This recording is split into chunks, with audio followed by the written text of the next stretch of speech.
Kia ora and welcome to the CoreLogic Property Market Update for December 2019. Well, here we are, rapidly approaching the summer break. And it's been a pretty full-on last few weeks in relation to property market information, headed by the Reserve Bank trifecta of decisions. Here, we're talking the monetary policy statement, which includes the official cash rate review, the financial stability review, which includes consideration for the current loan-to-value ratio restrictions, and most recently, the bank capital review. And to be honest, the overall feeling now we're past them all is that they are all pretty underwhelming. No change to the OCR, no change to the LVR restrictions, and a slightly friendlier set of bank capital requirements than had been previously touted. And you could even argue each of them wasn't too much of a surprise. This is because as each of the decisions got closer, we were getting more and more information indicating a strengthening property market.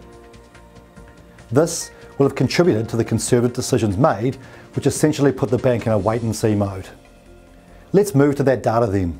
And the QV House Price Index data was first to market at the beginning of the month and showed the strength in values witnessed in October stretched through November.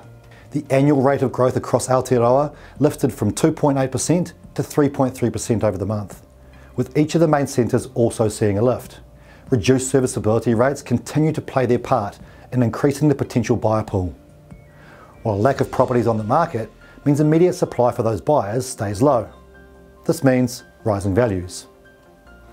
In terms of who is buying, with November's buyer classification data in the can, we have a much better feel for how Q4 is shaping up.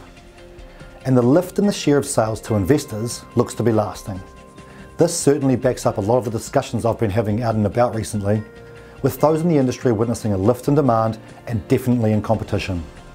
So perhaps the confidence in the market is back, and that, alongside credit availability loosening of late, via serviceability rates dropping, points to the gradual lift in values continuing into the first few months of 2020.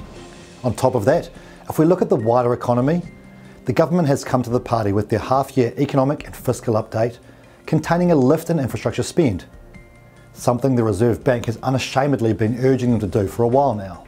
This will provide a boost to the economy over the next couple of years, though many commentators have noted it's not as much as it could or should have been, and hence hasn't influenced their forecasts of GDP too much.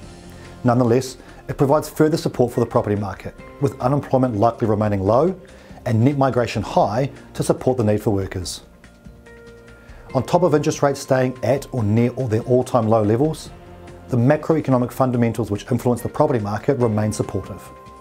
The two question marks hanging over our heads are what influence the general election has, heading into the back end of the year, and will changes to the way insurance premiums are priced start to affect property values in a meaningful way. At this early stage, I'd say not significantly, but we also can't discount it. Keep an eye on the research tab at corelogic.co.nz to ensure you never miss our take. We'll be back on board in early January to cover December's data. Hope you managed to enjoy a relaxing summer break. That's certainly my plan. Mā te wā.